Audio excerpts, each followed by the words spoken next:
Hey yo mga kalapare, another content for today's video. Ngayon nga mga kalapar, ng itlog na uli itong isang pares natin na breeders dito sa taas. Ito yung hindi nabuhay yung inakay na hindi nakalabas sa itlog. Yun nga mga kalapar, ng itlog siya kanina lang. Namamasa-masa pa yan itlog na yung mga kalapar. And yun nga, sana mabuhay. Dahil yung una nilang clutch is hindi nakasurvive.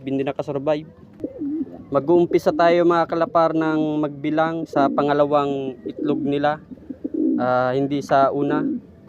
Ang sunod na itlog niyan mga kalapar isa susunod na December 9 nga pala ngayon mga kalapar, kaya ang sunod na itlog niyan mga kalapar is December 11 at doon tayo mag-uumpisa magbilang kung kailan sila mapipisa.